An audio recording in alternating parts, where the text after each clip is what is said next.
Damon. And we want to buy your house. Let Seller's Advantage show you how we can give you more. No fees, no commissions, and no repairs. Just a fair cash offer that can close in just a few days. Check out our Google reviews. And call Seller's Advantage today or visit sellersadvantage.com.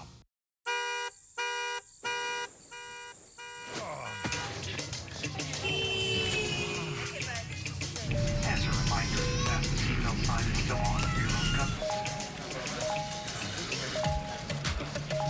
Had enough of pests? Corky's provides comprehensive pest control. From ants and spiders to termites and wildlife, whatever pests you're dealing with, Corky's has you covered. Visit Corky'sPest.com for a free inspection today. Corky's! If you've been hurt in an accident and you need results, call Sweet James. Here are just some of the recent wins for our injured clients. Call the firm that wins big. Call Sweet James. Clippers Warriors, Saturday at 4 on KTLA. Good morning, I'm Frank Buckley. Israel says Iran, quote, will pay for its missile attack yesterday.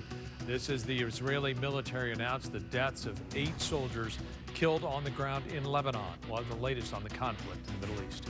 I'm Eric Spielman. The 2 vice presidential candidates hold a debate that is civil and polite, but at one point the moderators cut their microphones. That part plus the other highlights coming up. Good morning, I'm Jessica Holmes. The doctor charged in connection with Matthew Perry's overdose death is set to appear in LA federal court today. We'll tell you about the plea he is expected to enter. Good morning, I'm Jacqueline Sarkeesian live from Corona. Temperatures could reach triple digits here. Look what I found. A splash pad might be a good place for you to go to beat the heat. And Kristen Bell and Adam Brody sit down and tell us about their buzzy new series, Nobody Wants This. Plus, we have your first look at Millie Bobby Brown's wedding photos and Spirit Halloween. They're having a beef with SNL online. We'll break it all down for you coming up.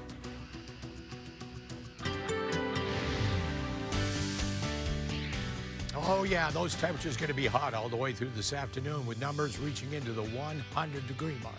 For the valleys and also the Inland Empire, we could expect to have some extreme temperatures. But look at the beach. Huntington Beach, absolutely socked in. And a daytime high for the coastal areas, 77. Downtown Los Angeles up to 90. San Fernando Valley, 114 degrees. That is on the hot side, definitely. High Desert, 104, 106 Inland Empire, and the Orange County Inland up to 91 degrees. Complete details coming up in a moment. Frank, back to you. The men running for vice president had their only debate last night, likely the last debate before Election Day. KTLA's Eric Spielman live in the newsroom with a recap of what happened. Eric, good morning. Morning, Frank. Both J.D. Vance and Tim Walz are back on the campaign trail later today. Walz goes to Pennsylvania and Vance is headed to Michigan. Last night's debate was civil and polite, and the 2 candidates actually talked about policies and issues. What do you know? At the beginning, Senator Vance and Minnesota Governor Walz shook hands, and then before too long, the 2 were discussing one of the biggest issues that divides the 2 campaigns, abortion rights.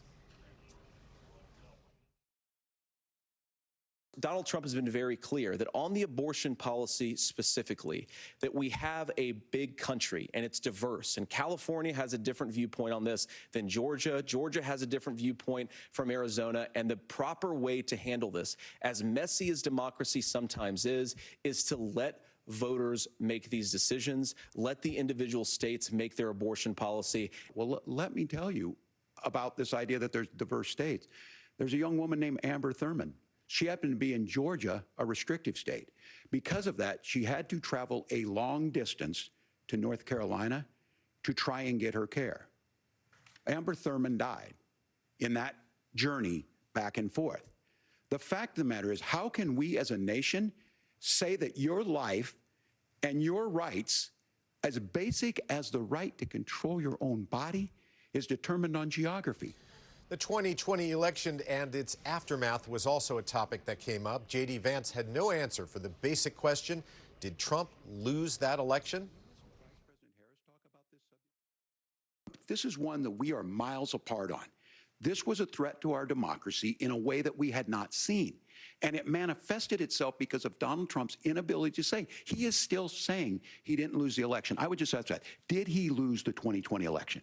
Tim, I'm focused on the future. Did Kamala Harris censor Americans from speaking their mind in the wake of the 2020 COVID situation? That is a damning non-answer. It's a damning non-answer for you to not talk about censorship. Obviously, Donald Trump and I think that there were problems in 2020. We've talked about it. On the subject of immigration, there was a discussion about what's happening in Springfield, Ohio. Vance did not bring up his debunked claim that Haitian migrants are eating dogs and cats there, but he did say illegal immigrants in that town are overwhelming schools, hospitals, and the housing market. When a moderator pointed out that those migrants in Springfield are actually in this country legally, Vance objected. I would like Democrats and Republicans to... Margaret, the rules were that you guys weren't going to fact check. And since you're fact checking me, I think it's important to say what's actually going on. So there's an application called the CBP One app where you can go on as an illegal migrant, apply for asylum or apply for parole, and be granted legal status at